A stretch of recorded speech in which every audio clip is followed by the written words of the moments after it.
So வணக்கம். 6/1/2019 paper 2 assistant Jailer exam தான் discuss பண்ணிக்கிறோம். மேத்தமெட்டிக்ஸு 18 நபர்கள் ஒரு வேலையை 20 நாட்களில் செய்தால் 24 நபர்கள் அதே வேலையை செய்து முடிக்க ஆகும் காலம். செம்ம வீடியோவை பாஸ் பண்ணிட்டு நீங்களே சால்வ் பண்ணி பாருங்கள். பேப்பர் பேன் எடுத்துச்சு நல்லா சால்வ் பண்ணுங்கள், உங்கள் விருப்பம். ஆட்கள் நாட்கள் கணக்கு. ஆட்கள் அதிகரித்தால் நாட்கள் குறையும், நமக்கு எல்லாம் தெரியும். ஆட்கள் நாட்கள் இப்படி எழுதிக்கங்க. 18 நபர்கள், ஸோ 18 ஆட்கள் 20 நாட்களில் 20 நாட்கள் இங்கே போட்டுங்க. 24 நபர்கள் அதே வேலையை 24 ஆட்கள் எத்தனை நாட்களில் செய்து முடிப்பார்கள்? இந்த கணக்கில் ஆட்கள் அதிகரிக்கிறாங்க. ஸோ 18லேருந்து 24 ஆட்கள் அதிகரிக்கிறாங்க. ஆட்கள் அதிகரித்தால் நாட்கள் குறையும். இந்த லாஜிக் தெரிஞ்சால் தான் அந்த சம்பி மூவ் பண்ண முடியும். ஸோ கண்டிப்பாக இந்த நாட்கள் குறையும். எக்ஸ் கம்மியாக தான் வரும். 18லேருந்து 24 அதிகரித்தா நீங்கள் 18/24 போட்டுக்கலாம். 20லேருந்து எக்ஸ் இது குறைவா இப்படி சிம்பிள் போட்டால் தலைகீழாக போடணும். x/20 போடணும். x/20 இது தெரிஞ்சால் மட்டும் தான் அந்த சம் ஈஸியாக சால்வ் பண்ண முடியும். ஸோ ஆட்கள் அதிகரித்தா 18/24 அப்படியே போட்டுங்க. குறைந்தால் எது குறைஞ்சாலும் சரி, ஆட்கள் குறைஞ்சாலும் சரி, நாட்கள் குறைஞ்சாலும் சரி, இந்த மாதிரி குறைவான இந்த சிம்பிள் போட்டால் தலைகீழாக போட்டுக்கணும். இவ்வளோதான். So 5×20 6×24 ஓரார் 6 3 18. So X equal to 3 × 5 = 15. So 15 நாட்களில் முடிப்பார். So 15 answer correct. 180. ஒரு மாத்திரை குப்பியானது உருளையின் இருபுறமும் அரைவட்டம் அமைந்தது போன்ற வடிவில் உள்ளது. அதன் மொத்த உயரம் 19 சென்டிமீட்டர். உருளையின் விட்டம் 7 சென்டிமீட்டர். மாத்திரை குப்பியின் கனளவு காண்க. ஸோ கனளவு கேட்குறாங்க, வால்யூமு. உருளை இப்படி இருக்கும், நமக்கு எல்லாம் தெரியும். இதுக்கு மேலே அரைவட்ட வடிவில் ஒரு மாத்திரை குப்பியானது உருளையின் இருபுறமும் அரைவட்டம் அமைந்து போன்ற, இங்கே தான் அரைவட்டம் அமைந்திருக்கு, இங்கே ஒரு அரைவட்டம் அமைஞ்சிருக்கு. இந்த டோட்டல் லென்த்து தான் 19 சென்டிமீட்டர்னு அவங்களே கொடுத்துட்டாங்க. 19 சென்டிமீட்டர் கொடுத்துட்டாங்க. உருளையின் விட்டம் இதுதான் டயாமீட்டரு. உருளையின் விட்டம் 7 சென்டிமீட்டர்னு கொடுத்துட்டாங்க. அப்போ உருளையின் ஆரம் இங்கிருந்து இது வரைக்கும் 3.5, இங்கிருந்து 3.5. அதே மாதிரி தான் இங்கிருந்து இந்த டிஸ்டன்ஸ் இந்த அரைவட்டத்தில் 3.5 வரும். இந்த ஆரம் சமம்னா இந்த ஆரம் சமம், ஏன்னா அரைவட்டம் நீங்களே தெளிவாக கொடுத்துட்டாங்க. அப்போ இந்த டிஸ்டன்ஸ் எவ்வளோ வரும்? இந்த உருளைக்கு மட்டும் மேலே 3.5 கீழே 3.5 போனால் டோட்டலாக 7. 19 7 போச்சுன்னா 12 சென்டிமீட்டர் வரும். So 12 centimetre. இப்போ ஈஸியாக நம்ம கண்டுபிடிச்சிடலாம். இங்கே மேலே ஒரு அரைவட்டம், இதுக்கு அரைவட்டத்தின் அதாவது அரைக்கோளம், அரைவட்டம் அமைந்தது போனால் அந்த அரைவட்டத்துக்குள்ளே மாத்திரம் இருக்குது. ஸோ இது கோலமாக தான் கன்சிடர் பண்ணோம். அரைக்கோளத்தின் கனளவு 2/3 πr³. இதுக்கு ஒரு 2/3 πr³. இந்த உருளைக்கு கனளவு πr²h. இதெல்லாம் சப்ஸ்டிட் பண்ணால் ஆன்சர் ஈஸியாக வந்துடும். ஸோ இது மூணுத்தையும் கூட்டி போட்டு சப்ஸ்டிட் பண்ண போகிறோம். உருளையின் கனளவு ப்ளஸ் கோலத்தின் கன அளவு. ஸோ 2 அரைக்கோளம் இருக்குது, ஜாயின் பண்ணால் ஒரே கோலமாக மாறிடும். Formula πr²h plus 4/3 πr³. So இதில் பையை வெளியே எடுத்துகிட்டோமா, r²h இருக்குமா, ப்ளஸ்ஸு 4/3 r³ இருக்கும். இதெல்லாம் சந்தேகம் இருக்கா? இருக்காது, ஒன்றும் பிரச்சனை கிடையாது. இப்போ மீண்டும் r ஈக்குவல் டு அவங்களே கொடுத்துட்டாங்க. ரேடியஸுக்கு 3.5. இதை 7/2 எழுதலாமா? எழுதிக்கங்க. Pi equal to 7/2 whole square into H H உருளைக்கு 12 ப்ளஸ் 4/3 இன்ட்டு 7³ / 2³. அப்படியே எக்ஸ்டெண்ட் பண்ணால் 7 49 / 4 இன்ட்டு 12 ப்ளஸ்ஸு 4/3 இன்ட்டு 7 49. 49 பெருக்கல் 7 IL 35 350 343 வரும். 343 / 8 343 / 8 வரும். 1 4 2 8 1 4 3 12. So pi into 349 3 5 150. ஸோ 147 வரும். ப்ளஸ்ஸு 343 / 3 6 வரும். ஓகேங்களா? ஸோ இந்த 6 343 அடித்தா ஓரார் 6 50 30 6 36 5030 மிச்சம் 4 இருக்குது. 6 36, 7 42, மிச்சம் 1 இருக்குது புள்ளி, 1 6, மிச்சம் 4 இருக்குது, 6 36, 6 36 அப்படியே வரும். So equal to pi into 147 plus 57.166. So கூட்டினா எவ்வளோ வரும்? 147.00, 57.17. ஸோ 17, 7 7 14, 4 மிச்சம் 1. ஸோ 5 10 0 மிச்சம் 2, 204.17 பை. ஸோ சென்டிமீட்டர் கியூபு கனளவுன்றதுனால. ஸோ 204.17 பை சென்டிமீட்டர் கியூப் வந்துடுச்சு. இது கொஞ்சம் கஷ்டம் தான், ஒன்றும் பிரச்சனை கிடையாது, ஃபார்முலா தெரிஞ்ச போடலாம். Okay, next 181. ஏயின் 60% ஈக்குவல் டு பியின் 3/4 பங்கு எனில் ஏ ஈஸ்ட் பி என்பது. ஏயின் 60% கொடுத்துட்டாங்க. ஏ எவ்வளோனே தெரியாது. ஏ ஈக்குவல் டு 100 எடுத்துங்க. ஏ ஈக்குவல் டு 100 எடுத்துக்கிங்களா, எந்த பிரச்சனையும் கிடையாது. அப்படின்னா 60% வந்து 60. 60% ஈக்குவல் தான் பியின் 3/4 முக்கால் பங்கு. பி முழு பங்குன்னு சொல்ல, பியின் முக்கால் பங்கு 60. முக்கால் பங்கு வந்து 60ன்னா, முக்கால் பங்கு 60னா ஒரு பங்கு எவ்வளோ? இட் மீன்ஸ் இதுதான் பி. அப்போ 60 பெருக்கல் 4 divide by 3 equal to B வரும். 1 3 2 6 0. So B equal to 80. B 80 கண்டுபிடிச்சிட்டோமா? ஏ ஈஸ்ட் பி என்னென்னு கேட்குறாங்க. ஏ வந்து 100, பி வந்து 80. இதை வந்து எப்படி எழுதலாம்? 5 × 20 எழுதலாம், 4 × 20 எழுதலாம். 20 கேன்சல் பண்ணால் 5:4. ஸோ 5:4 தான் answer B. Okay, next 182. 24 meter நீளமுள்ள ஒரு ரிப்பன் 3:2:7 என்ற விகிதத்தில் 3 துண்டுகளாக வெட்டப்படுகிறது. ஒவ்வொன்றின் நீளம் எவ்வளோன்னு கேட்குறாங்க. ஸோ 3 துண்டுகளாக வெட்டப்படுகிறது. இது எப்படி எழுதலாம்னா 3x:2x:7xன்னு எழுதலாம். அதாவது 3x + 2x + 7x = 24. இதுதான் இதனுடைய மீனிங்கு. 3 2 5, 5 7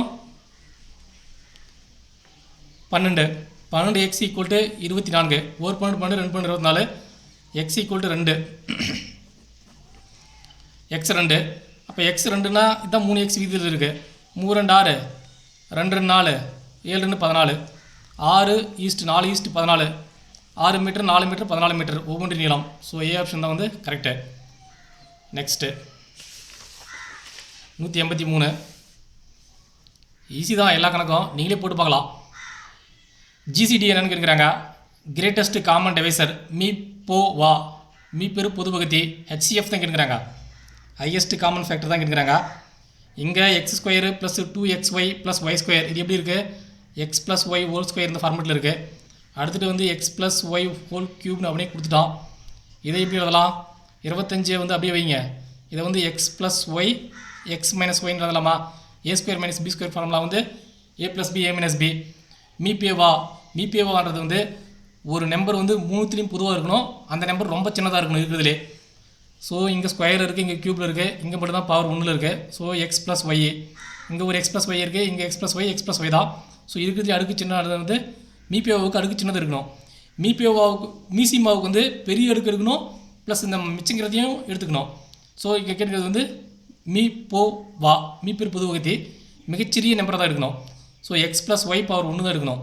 இதெல்லாம் எடுக்கக்கூடாது. So x + y A option தான் வந்து கரெக்டு. நெக்ஸ்ட்டு 184. இதுவும் மீபேவா தான் கண்டுபிடிச்சு சொல்லுங்கிறாங்க. x² y x³ y x² y² என்பவற்றின் மீப்பெரு பொது வகுத்தி என்னென்னு கேட்குறாங்க. அதே மாதிரி தான் இங்கே என்ன இருக்குது? x² இருக்குது, x³ இருக்குது, இங்கே x² இருக்குது. இருக்கிறதுலே சின்னது வந்து x² எடுத்துங்க. இங்கே y இருக்குது, இங்கேயும் y இருக்குது, இங்கே y இருக்குது. இருக்கிறதுலே சின்ன y எடுத்துங்க, y power 1. So x² y D option வந்து கரெக்டு. x² y. சப்போஸ் இதுக்கு மீசிமா கேட்டாங்கன்னு வச்சுக்க, எல்சிஎம் கேட்டால் எப்படி போடுவீங்க? இருக்கிறதுலே மிகப்பெரிய வேல்யூ என்னென்னு பார்க்கணும், x³ ஒய்யில் இருக்கிறதே மிகப்பெரிய வேல்யூ என்னென்னு பார்க்கணும், y². இதுதான் வந்து மீசிமா. இது வந்து HCF or greatest common divisor. Okay, next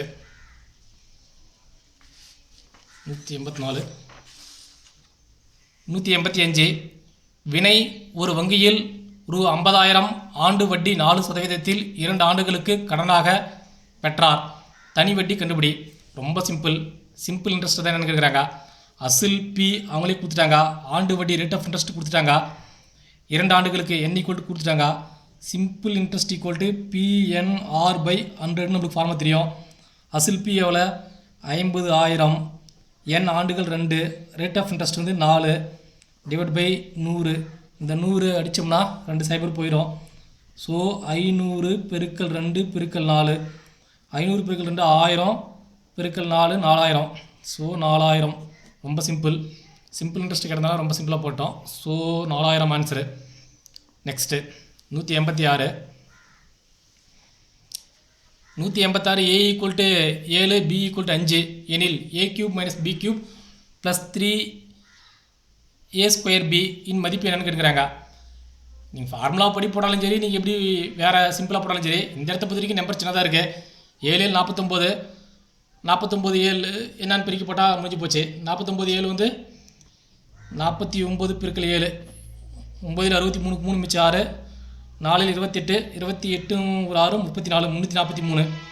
so இது வந்து A³ வந்து 343 மைனஸ் B³ வந்து 5 25, 25 125 ப்ளஸ் 3 இன்ட்டு A² வந்து 49 பெருக்கல் 5, 3 49 147, 147 பெருக்கல் 5, IL 35 கஞ்சி மிச்சம் 3, ஐநாங்க 20 3 23 3 மிச்சம் 2 1 5 2 7 735. So 343 minus 125 plus 735. 343ல் 125 போனால் ஸோ 13ல் 5 போச்சுன்னா 13ல் 5 போச்சுன்னா 8, 3ல் 2 போச்சுன்னா 1, 3ல் 1 போச்சுன்னா 2, 218.